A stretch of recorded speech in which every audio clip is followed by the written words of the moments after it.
আপনি যদি টিকটকে ভিডিও আপলোড করে থাকেন তাহলে অবশ্যই আপনাকে আপনার টিকটক আইডিতে একটি সেটিং চালু করে রাখতে হবে। আর আপনি যদি সেই সেটিংটা চালু না করেন তাহলে আপনার ভিডিও কখনো ফর ইউতে যাবে না, কখনো ভাইরাল হবে না।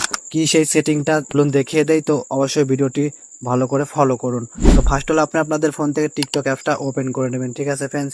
তো টিকটক অ্যাপসটা ওপেন করার পরে আপনারা কি করবেন, আপনাদের টিকটক আইডির প্রোফাইলে যাবেন, মানে আপনাদের যে আইডি আছে সেই আইডিতে যাবেন, ঠিক আছে ফ্রেন্ডস। তো আইডিতে যাওয়ার পরে আপনারা যদি ভালো করে লক্ষ্য করেন, একদম নিচে কিন্তু একটা প্লাস আইকন আছে, মানে বলতে গেলে আমরা যেটাতে ভিডিও আপলোড করি সেই প্লাস আইকনের উপরে ক্লিক করে দিবেন। তারপর আপনার গ্যালারি থেকে আপনার সেই ভিডিওটা সিলেক্ট করে নেবেন। তো সেই ভিডিওটা নেওয়ার পর আমরা কি করে এখান থেকে কিছু টাইটেল, কিছু হ্যাশট্যাগ দিয়ে ভিডিওটা আপলোড করে দেন। না, তা করলে কিন্তু হবে না। আপনারা কি করবেন, এখানে দেখতেই পাচ্ছেন একদম নিচে লেখা আছে মোর অপশনস নামে একটা লেখা আছে, আপনারা জাস্ট এটাতে ক্লিক করে দেবেন, ঠিক আছে ফ্রেন্ডস। তো এটাতে আমরা জাস্ট ক্লিক করে দিচ্ছি।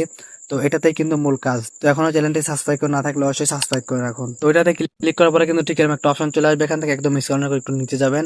একটু নিচে যান, আপনারা নিচে যাওয়ার পর এখানে আপনারা যদি ভালো করে লক্ষ্য করেন, এখানে দেখতেই পাচ্ছেন অ্যালাউ হাই কোয়ালিটি আপলোড, মানে একটা অপশন আছে, একটা সেটিং কিন্তু চালু করতে বলছে। তারা বলে দিয়েছে যে এই সেটিংটা যদি আপনারা চালু করেন তাহলে আপনাদের ভিডিও হাই কোয়ালিটি আপলোড হবে। তো আপনারা জাস্ট এই সেটিংটা এখান থেকে চালু করে দিবেন, ঠিক আছে ফ্রেন্ডস। তোমারটা কিন্তু চালু হয়েছে। চালু করে দেওয়ার পরে এখন নিচে যে পোস্ট আছে এই পোস্টে যদি আপনারা ক্লিক করে দেন তাহলে কিন্তু আপনাদের ভিডিওটা হাই কোয়ালিটি আপলোড হবে। আর হাই কোয়ালিটি আপলোড হওয়া মানে আপনাদের ভিডিওটা ফর ইউতে যাবে। আর ফর ইউতে গেলে কি হবে, আপনাদের ভিডিওটা ভাইরাল হয়ে যাবে। তাই অবশ্যই সুন্দর করে আমাদের চ্যানেলটি সাবস্ক্রাইব করে আমাদের পাশেই থাকবেন।